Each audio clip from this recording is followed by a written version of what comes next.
excited to have Mr. David Hapner again for us here, director of Portland Youth Philharmonic and also wonderful clarinetist and musician and colleague. The list is getting longer and longer. And so I don't know how many of you already have seen him teach and conduct. If not, it's a wonderful opportunity. I know he teaches how to practice really well. He teaches everything very well. So we have a few students who I don't know them yet, and I think they're obviously younger than the college students. So you would see what kind of theme. Two of them look familiar to me.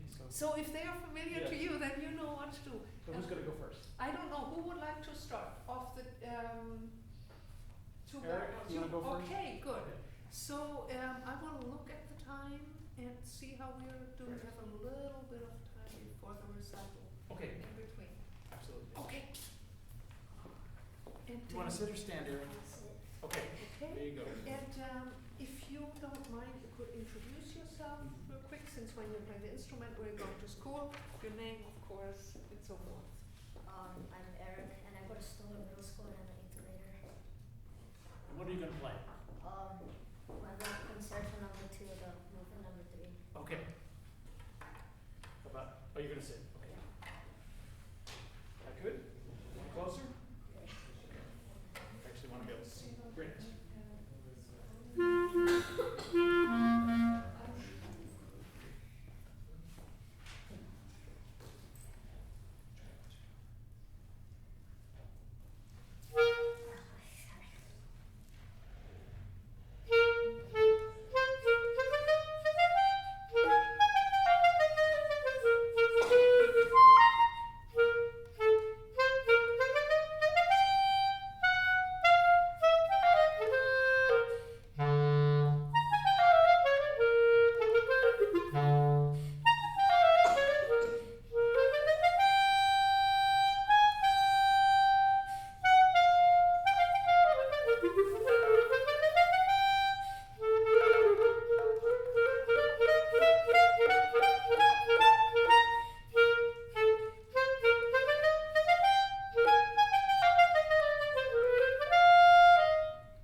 So he's playing it from this, some of you familiar with this book, Clarinet Classics? Okay, I talked about this last year. It might even have been with you. Did you play Weber last year also? Yeah. Yeah, you did. Okay, there are now editions of these Weber works that you can buy, published by Henle, which is a publisher in Europe, that are that show you actually what Weber wrote, and also give a separate clarinet part that show what the Behrmans sort of added to it. And it's really great to have that because there are so many editions like this one that are filled with really, really strange, number one, mistakes, and also editorial choices that are also very strange and anachronistic. And it's better to see what Weber wrote and what Weber's first performers who were Behrman, father and son, did to the music when they performed it. So that's just, as you get closer to actually performing this, which you're already very close indeed.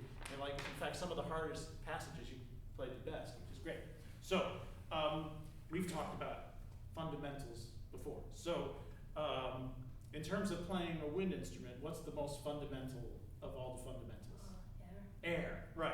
So you being not as big as you're soon going to be, you got to make sure you use your entire air capacity every time you breathe, so that you never find yourself at the ends of some of these very long phrases just running out of gas and having to, you don't have time to fill up again. Heinrich Behrman, for whom these pieces were written, must have had a really tremendous air capacity. Not just because of the passages in these Weber works, because each of the pieces, particularly the two concertos, have at least one passage where you really can't make it. You have to leave something out or really get a couple of quick extra breaths to get through it. But the pieces he wrote for himself to play are even worse. They have these very, very long stretches where there's just nowhere to breathe. So he must have, I don't think he circular breathed, but he must have, apparently he was a barrel-chested man. He must have just been sort of superhuman. But that's just the first thing. So before you start, as you're thinking 1 and 2 and 3, and make sure you breathe on the upbeat rather than on the 8th note rest. Then you'll have plenty of time to take a relaxed, full breath. Start it one more time.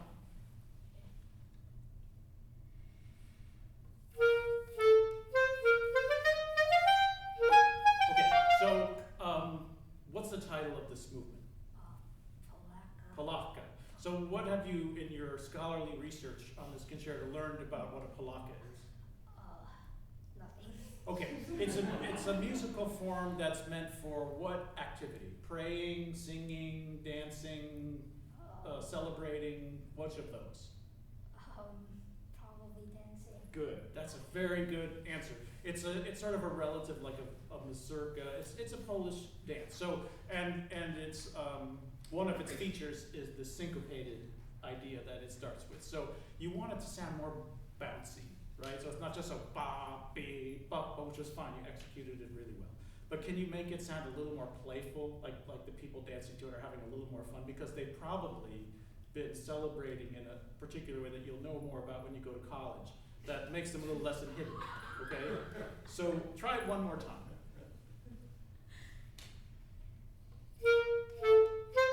Basically what I'm trying to get at is so notice that they all have an accent. So what does an accent look like? Besides an accent. What else looks like that shape? Dynamic. Yeah, diminuendo, right? So you just started a little bit more than where you finished it. So instead of, which is fine, just give it a little more, so it has a bounce to it, right? Like you would lift your foot to it. Try that. And also phrased to the second part. Yeah. So let me count you in. 1 and 2 and 3 and go. Good. Keep going. Keep going. Okay, good. So these rhythms are very particularly written. The ones you just played, the double dotted notes, right? So if you were to play that measure at half the tempo you just played, how would it sound? Dum, dee, da, dee, that tempo. So that's a, that's right. That's very good, Eric, and it sounds terrific. So I would make sure that you practice it that way a lot, so that when you actually execute it, it doesn't change the actual rhythm that's printed to something else. Or, and you can even spell it out for yourself.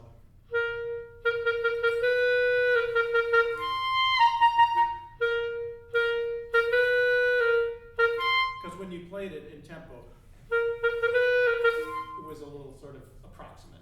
You want this to be really, really snappy and rhythmic. So could you play it, practice that measure once for me with exaggerated accuracy?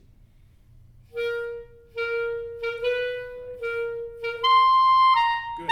So the trickiest part of that is going from C to D, right? So how are we going to find the sweet spot of how we're going to shape this to get the D? How would you improve that? I'm not sure. Yeah, me either. But one thing sometimes think is easy to try is to try to play that D, find where it speaks with no register key and no first finger. Because this fingering you can play B flat, F, and D, right? But if you can find them all with no register key, then you'll know exactly how little you actually have to move the inside of your mouth, mostly the tongue. Can you just try those two notes, but don't use the register key after you play the C? Yeah. All right. So this is something that you want to think about, because the registration on the instrument is controlled by extremely subtle movements that none of us can see inside the oral cavity, mostly to do with the tongue. And my teacher used to describe it as taking that E syllable that we talk about to pronounce to get the upper register to speak. It's just more E the higher you go. Because if you take, let's just take a C major arpeggio from the bottom of the instrument, and I will play it with no adjustment of the tongue whatsoever.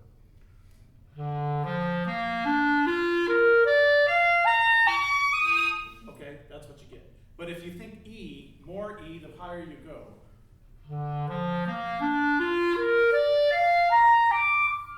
Right? Then it comes out great. So you just need to know where is the sweet spot for that D, so that when you go, you know exactly, because there is an adjustment there. It's very, very small. So that's what I would say about that. So that's just to work on. Now, I'm taking a lot of time with very, very little. Can we do slowly this passage? Because you played it super well, and I want to hear you play it slowly. So I get dum, dotty, dotty, dotty.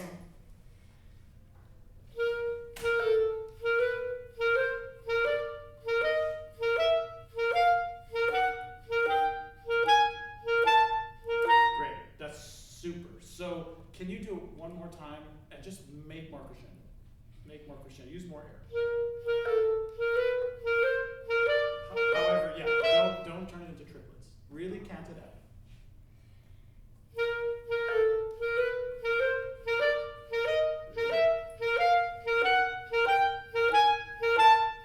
Good. So most of us at ages much older than Eric is now have struggled with this spot, right? It's kind of a nightmare to voice it. Remember a couple things. Try to put the air out in front of your eyes rather than focusing it down here. That will help maintain and get rid of some of those grunty, those noises, right? And as you go faster, you just need to support it more with the air. But that was super good.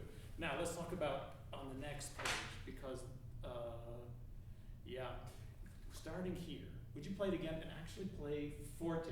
Here in your ear before you start the sound just ringing around the whole room, because the orchestra plays this big tutti and then all of a sudden it's just you. Nobody else plays in that part. So make sure it's adequate to the orchestra tutti that just finished. Yeah.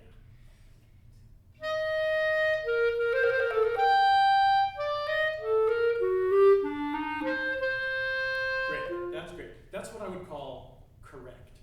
Now, play it as if you're a little more dramatic soprano rather than clarinet student, okay? So, in other words, this doesn't have to be a solid eighth note, because it's a grace note. Try to float between the notes instead of just, okay?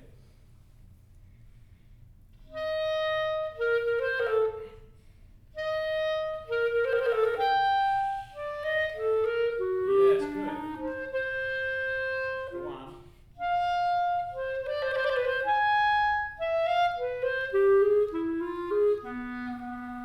Okay, good. That's great. The only thing I would say is that if you were playing it in a larger concert hall, you would need to get your sound out more. You play with a big orchestra now, right?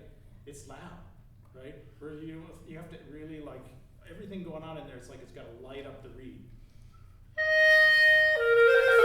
right? So can you play with a little more sound? Because once you thought about singing, the in between the notes here was terrific.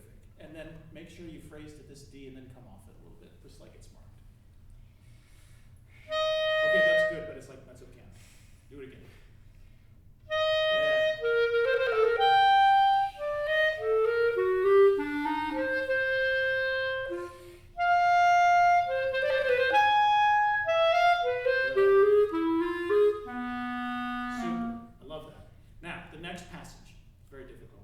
Practice it for me. Show me how you practice it. Good.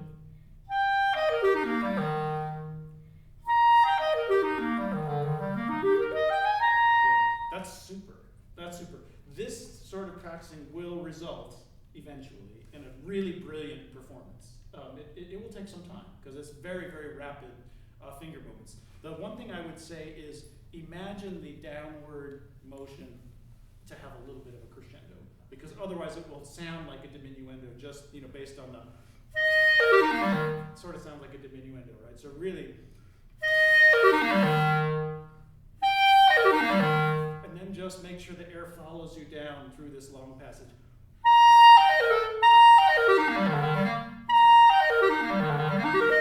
Okay, and then make the diminuendo only then. That's great. Let's start. Maybe one last idea. One last idea. Let's start here. So scherzando meaning. How does this music feel when you play? Yeah. Literally, it means jocular, joking. So yes, playful would probably be the right word. So just play it, and then we'll talk about practicing it. Yeah, I think that it would probably work better if you slurred the little note to the connecting note.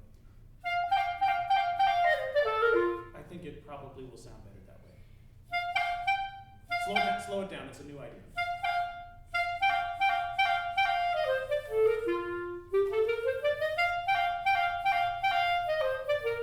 I think that'll be better. I think that because it's very hard to execute. It doesn't really necessarily. It sounds more like work than play there. Show me slowly how you practice. This is another nightmare passage for all of us. Could you practice that one?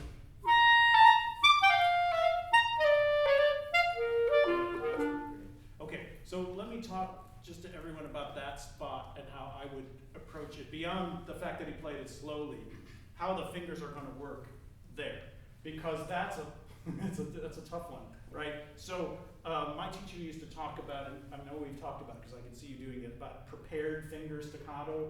Or fingers ahead? Does that sound familiar? It's a technique of wind playing that goes back well over 100 years to the Paris Conservatory. It basically involves when you have separated notes, getting the fingers into position early. So this is a classic example because you're not only dealing with finger movements, but registrational changes. So in very slow motion, it looks like this.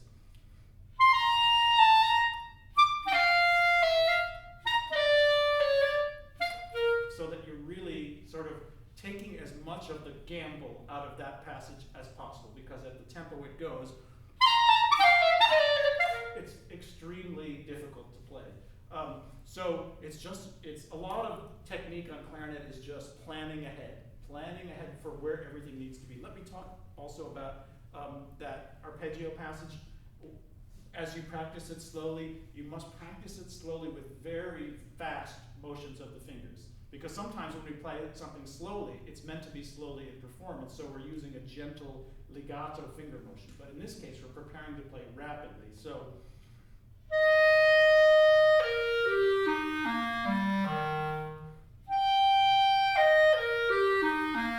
it will be something like that rather than.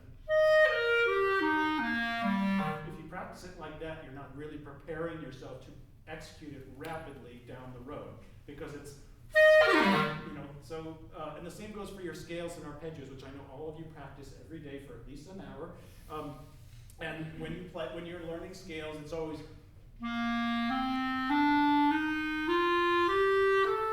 If not, because you're learning them to eventually be able to execute extremely rapidly. You can always play them legato when you need to, but it will be hard to execute, and of course faster than that with the legato finger motion. Eric, I know I will see you again soon, so very good job. So it sounds great. Thank you. Okay, who's next? Mariah? Okay. So if you want me to introduce her, or she does it herself, so she's Autumn's student. I'll just see our guests outside real quick. So but you're next. sitting or standing? Standing. Okay. And I will remove this chair so you know it's not there. Tell everyone who you are and what you're going to play.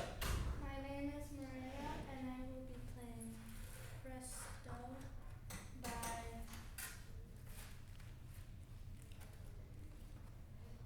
Pichetti. Okay.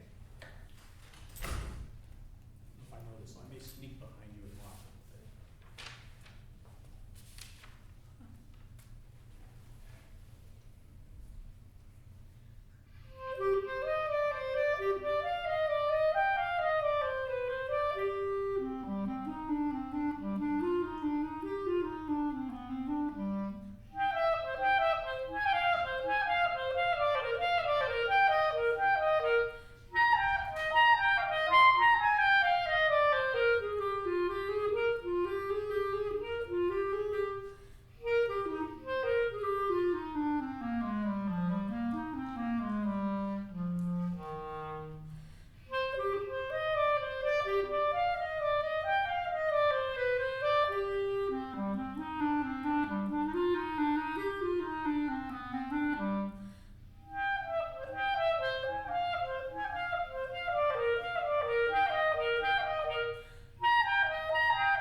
That's very good. So, there's a couple of things right off the bat that we should talk about for everyone. One is how you hold the instrument itself. My teacher always used to say it's like holding a tennis ball in each hand. And that gave you the right curvature of the fingers to apply right to here. You're close, but sometimes, especially in the right hand, and I see this all the time, it sort of creeps, so we're really playing like this, and it's just not as efficient as having a nice curve, so that you're always working from this set of knuckles, not this one. That way the fingers always stay really very close to home. It can be overdone so that you're playing almost on the tips, but really, if I can just squeeze a little here, this area is really where you want to make contact with the holes. And I think that way, and the other thing is when you're in the throat register, if you can avoid collapsing your hand up here, then you'll stay in position, particularly with this finger, which has to, in this etude alone, has to do a lot of things, right? So it's got to be in the right place. But it's very good. Can we just play slowly? This reminds me of, we haven't mentioned today, but Dr. Kowalski was my teacher in 10th grade. And I remember whenever I see my Rose Etude books, I see one of the things he wrote, which applies to you, is finger pulse. Remember finger pulse? Yeah. And it's what you need, is to take the sense of pulse that you have here for counting and make sure the fingers are absolutely in control of it so that there's no unevenness within the groups of 6 notes. So could you start here and take your air and go and blast it right out here, because I think you can use more air and also more consistent air, particularly when you cross the registers. Could you play dee-da-da-dee-da-da-dee-da-da, and make sure the fingers are just, they're like little mechanics. They're going right with the pulse and not sort of in between.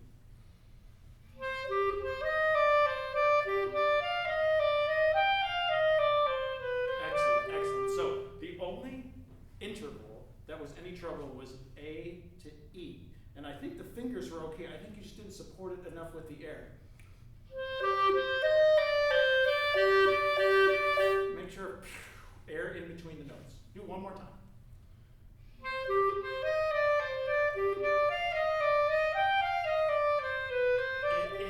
It may also be the motion of the first finger. So remember, when you're going from a long note to the A key or the A flat key, this finger shouldn't come up. It should only rock back, right? So that it's still in position to go exactly right back where it came from without displacing the wrist. So rather than, I see that a lot where the finger comes up and then has to go back down and we have a problem. Could you do it one more time? That's it. You know what it is? It's correct. It's just too slow. It's just too slow. Remember I was talking about fast fingers for technique? So just try this. Very slow but very fast fingers. That's the idea. That's the idea.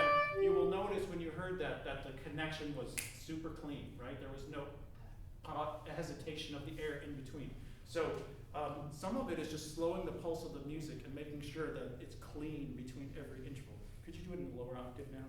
And could you play it a little bit louder? And just, you see the other side of those two glass panes? Send your sound through there. Just aim the air at that staircase out there, whatever that is, that beam.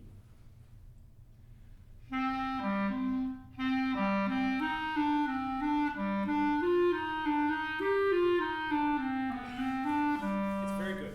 It's very good. So what it needs is finger pulse, yeah, because you know the notes and you can play them really, really well. But the fingers are just a little slow and not as organized as you want them to be, right? So so this is what I see in here. This is sort of what it is. So what you want is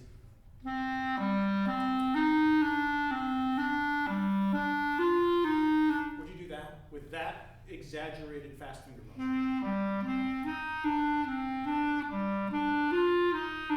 Good.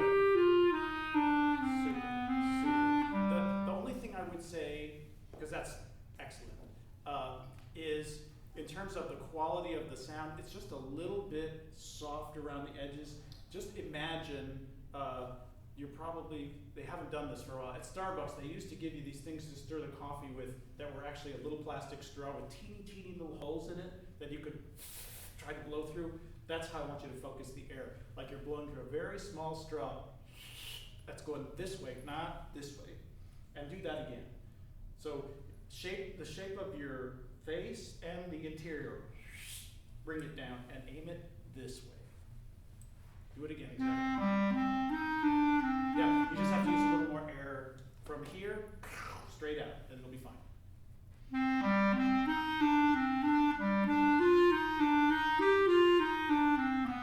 That's the idea. So let's keep with that and go on to here. Let's do it slower with, again, so that you can really feel the pulse that you have in your head going straight to the fingers. Right from there.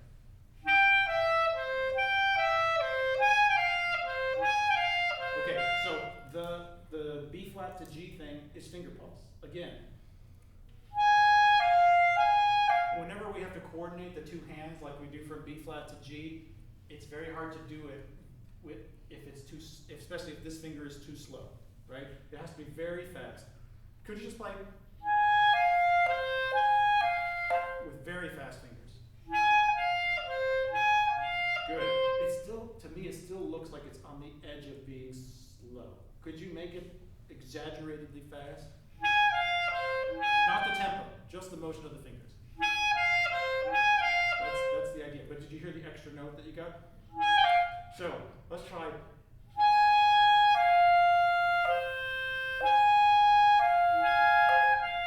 Good.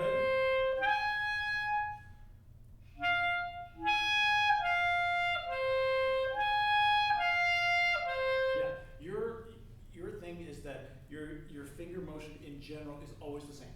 It's just a little on the slow side, and I would love it to be, for a technical etude like this, which of course has to eventually be, which is the idea. It's got to be really much faster. Let's see. Go ahead and start this again. I want to hear it through here. So I won't stop you this time. Let's play t-da-da-dee-da-da. So get a good breath, and again, out here.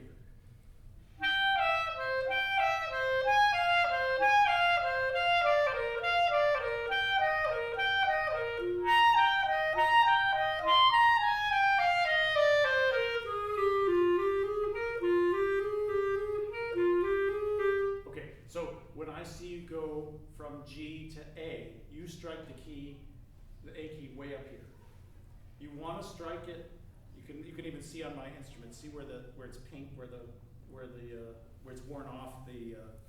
You want to strike it so that this part of the finger is here. So that to get to the F sharp key, you just roll down, so that you don't have to move a lot of distance. Because in this kind of writing, it's really just so if you're on F sharp and you just roll your finger up, yeah, that's where you want to play A, right there. Do it again from here, from the high D.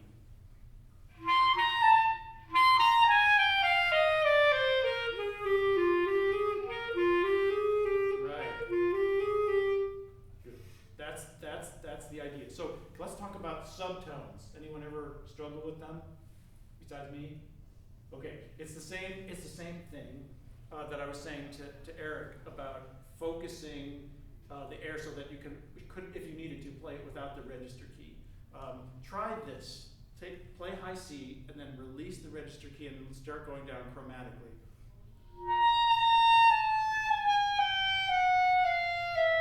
And see how low you can go before it falls off the top register. It's fine, doesn't have to be chromatic, but whatever you want to do, just keep going.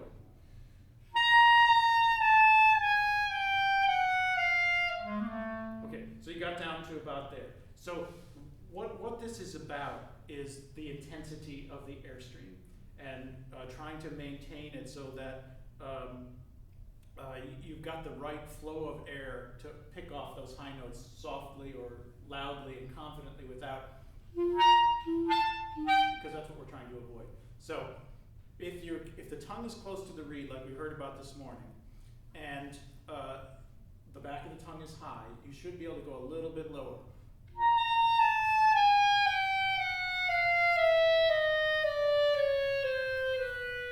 Because I'm feeling my tongue way up there and the front of the tongue almost touching the reed, it's so close. So, and it's really from here, straight out. Try it again.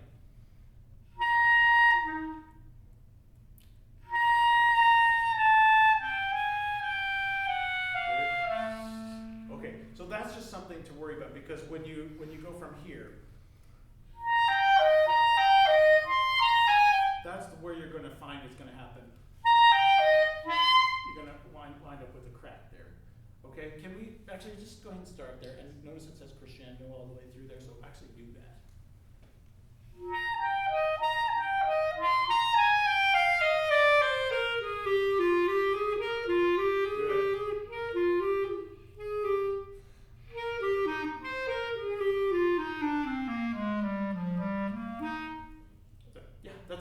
So, again, speaking generally about passages like this, it's really important for the airstream to be like a long tone when you cross the register break.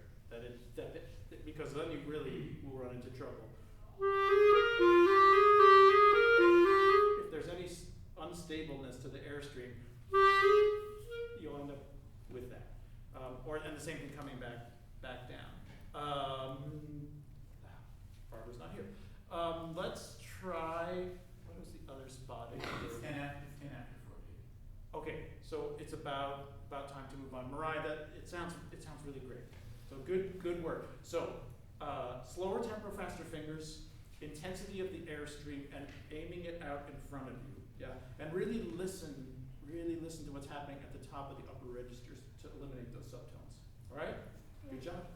Thank you.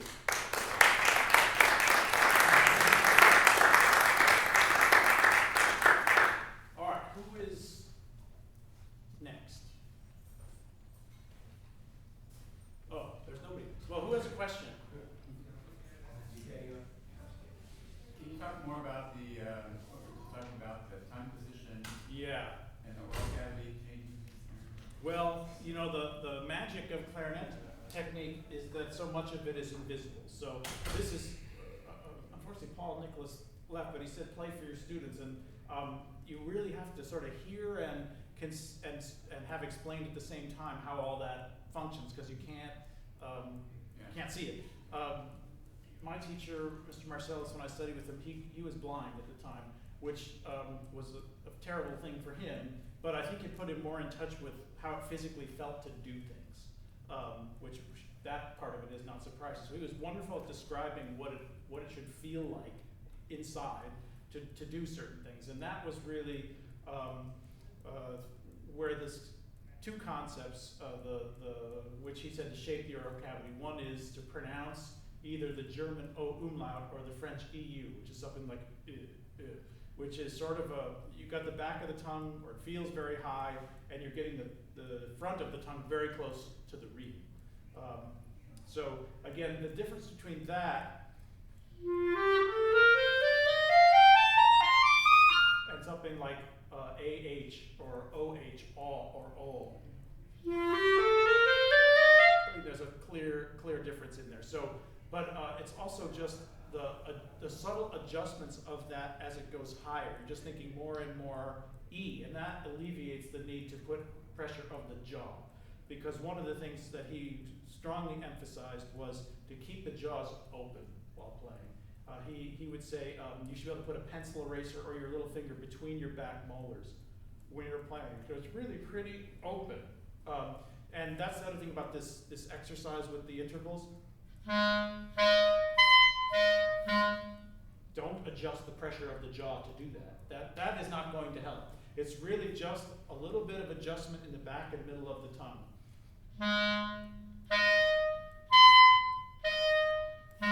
It's sort of like learning to operate a piece of machinery. You just got to understand not exactly how everything. First, you got to understand how it functions. When I do this, it does that, and then eventually, you're just dealing with the higher levels of control. For me, when I do that exercise, I'm not thinking about where does the tongue go. I'm thinking in B flat, F, D, F, B flat, without changing anything. So I'm just operating at a higher level of the control system at that point. So that way, if I want F, but I don't finger with the register key, I'm just thinking that, instead of thinking, my tongue's got to go here. I just think of the note and the pitch that I need, and it comes out. This is ultimately what we're trying to do with the instrument, is to be able to control it by thinking of the musical result we want, and then the instrument's played by your body, which has been trained for years how to do that. Just a comment. I'm extraordinarily surprised, but I shouldn't be, about equality of what voice teachers do, which I am of one, and what you just spoke of, because we use the same concepts. There's always supposed to be space between the back teeth. You're always adjusting the pharynx, you're adjusting the soft palate to create the optimal resonance and the optimal sound. And it's about the same thing. It's about, you're not thinking about adjusting, you're thinking about The sound. that you're wanting to. Yeah, you want to concentrate ultimately on the product that you want and not on the process by which you get it.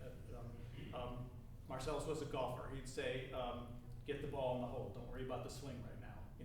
Get the sound you want. It's going to be a little different for everyone. It's different because of how your face and skull and oral cavity are constructed. It's different because of the language you speak. It's not a surprise that French have been great flute players. Something about how they pronounce the language has given them an advantage in that area. So I think that has a lot to do with it. But certain fundamentals are immutable and go across the ages, such as the hand position, the breathing, and there are probably different approaches. There are definitely different approaches to embouchure from the one that I was taught, which is to bring the muscles of the face forward and in, because there are people who do this and are very successful, but it's very different from how I was taught. So there are different ways to approach it, but ultimately, I like the open jaws because I like to be able to have a glass of orange juice or something after I'm playing and not have it hurt the scar on the inside of my face that I just made from chewing on the reed all day. And I also think it's just a more pleasant approach to the instrument in general. And it also allows you to play a soft And the softer reed is an important thing for me because I think you have more control of the intonation in the lower register when you play softly with a softer reed. Because with a hard reed, that pitch starts to go up and you run out of tools to adjust it eventually.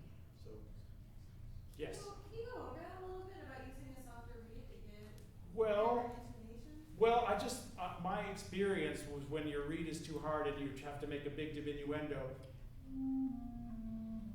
because there's sometimes our playing that soft, is with a hard reed, the pitch just goes super high and like, okay, you've opened your jaws as much as you can. Now what do I do? There's no more tools in the kit. But with a softer reed, you can get more open and it won't stop speaking. Whereas with a harder reed, if you don't have a certain amount of pressure on there, it just turns into air. So that's just been my experience, is that you just have a little more flexibility. Now there are plenty of hard reed players that have terrific intonation, so it's not that it can't be done. I just find it's an easier way of life. Play a little softer reed. Yes. Personally, what kind of reeds do you use? Like what size? So I'm playing on a Van Doren M13 lyre, which is a very normal, middle of the road mouthpiece. I'm playing Van Doren traditional reeds in strength number 3. So my soft reed experience is a part of extreme case. I like extremely soft reeds that most people cannot get a sound on. That's just how it's always been. But I've never had to play in a major symphony orchestra where I had to blast, over, an incredibly loud brass section. So that's sort of been my case. Although I've played in a lot of orchestras, I've never had trouble projecting. So yes. So in my lesson earlier this week, I play on a 5 RV instead of the lyre on my mouthpiece, and then I also play on a Van Doren 4 silver box reed. And I was told to try the blue box 3.5, and when I played on that, it was too soft to the point where like it wasn't a good sound. So do you think I should like work on intonation on the 4, or do you think maybe I should go to like a 3.5? Or I mean, it depends on, intonation is a very personal thing, and it's driven, as far as I'm concerned, by the training of the ear more than the adjustment of the instrument. And the clarinet is a wind instrument, so if you hear anyone play the clarinet in tune, it's artistry and craft. It's not because they have a more expensive or better adjusted instrument than you, because it's made out of tune by nature. So the overcoming of that it's a process of really training your ears as to what exactly in tune means. Because when I was a student, it was always like I got out the tuner and try to put the needle here on every note. And people for a while were looking for instruments that that were more with the needle in the middle, and that it was harder to get it to move. That which theoretically would be more in tune, but it's actually the opposite, in my opinion. You want that flexibility, because the same note, if it's the major third of a chord, you got to put it over here, lower, and if it's the minor third, you got to put it a little bit higher, and so you need flexibility in your setup. And that flexibility can be a wonderfully dangerous thing, because then you have choices to make. And so I recommend like an intonation training program. The one I use is called Tune Up, and it's a bookend CD, which some people can't even play CDs anymore, a lot of people. I've been telling the guy, make it into an app, because it would make a great app. Because what all it is recordings of chorales in just intonation. In other words, the major thirds are in the right place, and the minor thirds are in the right place, and the sixths. And then you play along with the chorales in various ways. You can play only the thirds of the chords, or you can play only the roots, or you can just play the melody and it goes in different places. And it's incredibly good at training your ear, because it's on a clarinet you're out of tune all the time. But you're learning the most important thing about intonation, which is you're the first one that knows when you missed, and you know which way you missed, and then you move. If you are aware all the time of exactly when you're out of tune and in which direction, then you probably will play pretty well in tune, because you'll always be moving, and that's all you can do. But it's the same thing I tell my orchestra. Everyone makes mistakes, but you have to be the first to know. You have to be the first one to know you made it, so that I'm not looking at you for 3 bars while you're wrong, and you still haven't realized that I'm trying to get your attention yet. So that's the key to intonation, is really just hearing it. And singing is a good guide to that. Yeah, as well. let me emphasize that. We just spoke of when you're learning to sing, everybody thinks, if I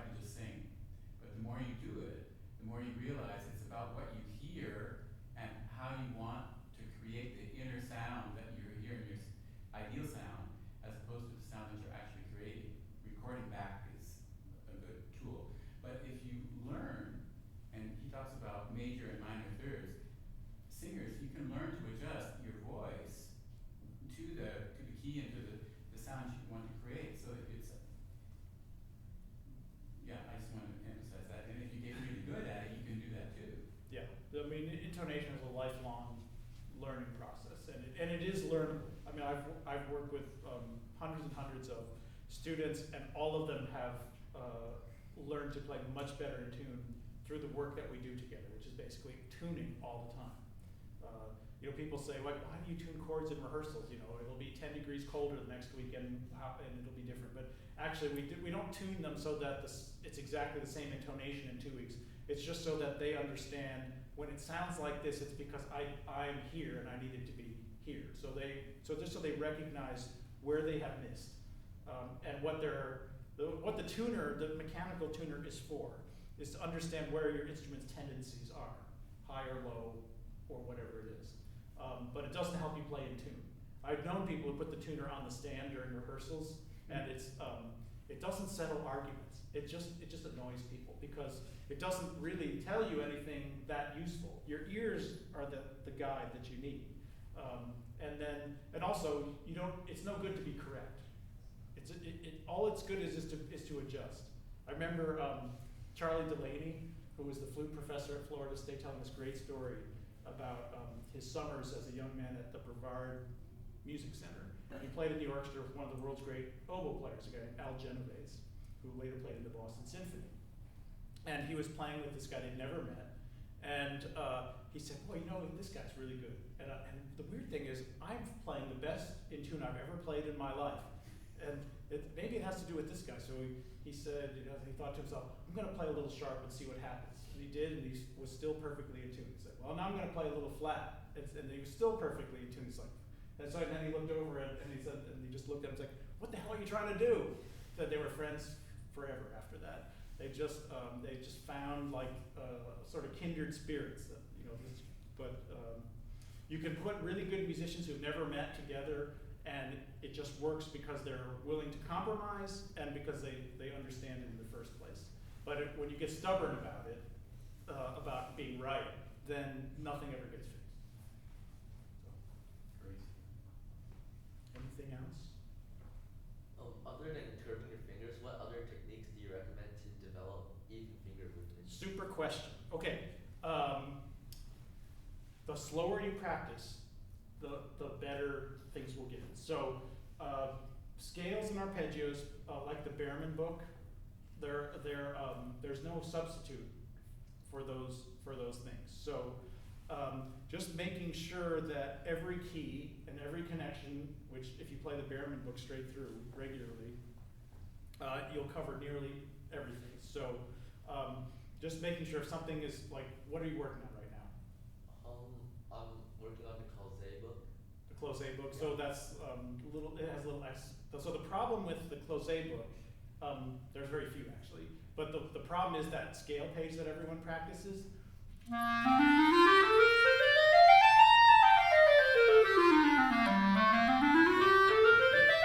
That's fine and everything for a warm-up, but you're missing a lot of stuff in there, okay? Because C major in the Behrman book is this.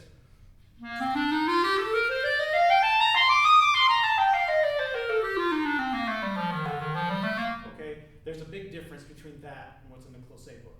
So making sure that you play in every key all the way up to the top of the instrument and all the way down to the bottom in every key is super important. That's because otherwise when you get outside the range of the Closé scales, it's like, okay, do I know what all that is? But going below the tonic is really important. So if you have like a D major scale and you never go below the tonic, then you have an octave that you never practice in D major.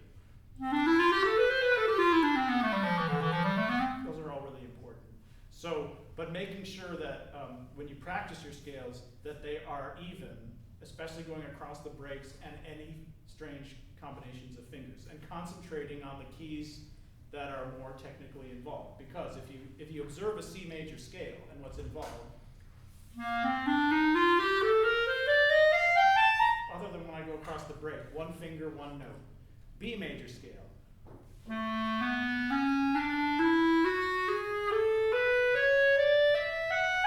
It's a totally different thing for two reasons. One, it's often two hands, not just multiple fingers. And you get into what my teacher used to call the sides of the clarinet. In other words, all these little holes open and close, which changes very, very much the resistance of the clarinet back at your air supply. In other words, it's hard to make it sound even, in addition to being even rhythmically. So the goal is to make every key sound like C major, tonally.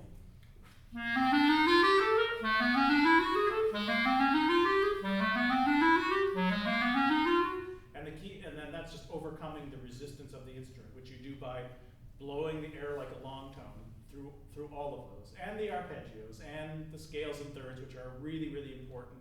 And if you're really ambitious, scales in fourths, scales in fifths, etc., etc. There's no shortcuts. It's hard. It's all hard work. If you need to be a better clarinet player next week, you're out of luck. But if you have 6 months really playing scales every day, you will see results guaranteed at some point down the road in 6 months, because anyone who's been through the process of learning an instrument, it doesn't go like this. It goes sort of like this. One day you wake up and you sound way, way better. And you don't know when that's going to be. So you just don't, you just one note, and usually right before it happens, you sound worse for a couple of weeks. It's just like, it's just getting worse and worse, and then bam, you wake up one day and everything you've worked on and your teacher has pounded on you in lessons, all of a sudden it's all there for you. And then it sometimes goes down a little bit and comes back. But you've gone to a new level. If you practice Behrman scales 30 to 60 minutes a day, you will have that every 6 months. That's all I can tell you. And you have to make sure that they sound good. Yeah, don't just bash through them.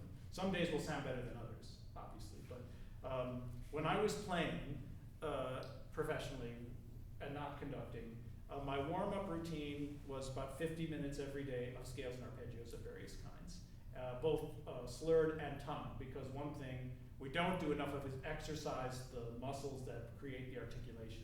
So, and again, just like playing in the remote keys, you want the tone of the articulated passages to match that of the slurred. So, if I play a 2-octave scale twice, it'll sound like this.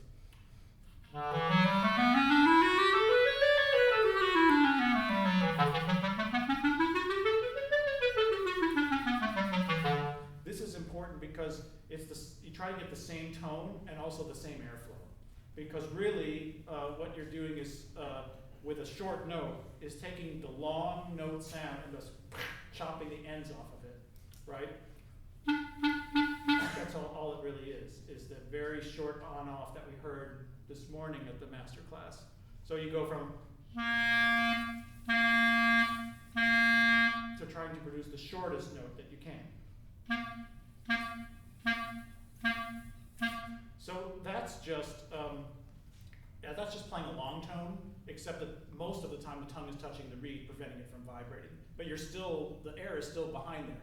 And if you're doing it right, you can feel during the silence this tension of the air wanting to vibrate the reed, but the tongue is just only, it's touching just barely enough to stop it from vibrating, but not harder than that. So that's that. We're probably completely out of time. We're just perfectly on time. Okay. I don't know how you did it, but it's I think literally 4:30. Okay. So if you want to say anything else, you can. I would just say we have $5 student tickets now for the Portland Youth Philharmonic's 3 remaining concerts this year, the next of which is December 26th. If you've never heard this orchestra, you should hear them because they are one of the more extraordinary things that happen in this town that a lot of people have never heard. They are that good. They have been like that. This is the 93rd consecutive year of it, and it will make your life better to hear them play. They're really impressive, and yeah, I mean, I happen to be associated with them as their conductor, but they were like that long before I got there. And we have some really interesting guests this year. In March, we'll have Roger Cosell, the principal horn player of the St. Louis Symphony. You should hear that anyway. He's from here. His father was a legendary orchestra and band teacher in the Portland Public Schools. December 26th, you get a chance to hear all of the groups, including a group of alumni who come together and rehearse once and give a concert. So for $5, it's a really good deal. You won't get that anywhere. So drag your friends. It's a good night out. If it's really that awful, you can always walk out. You haven't lost that much. You spend a lot more on a movie. And since you come from here, you don't have to park. I So, can guarantee it won't be on. yeah. So, Thank you very much. you absolutely. Great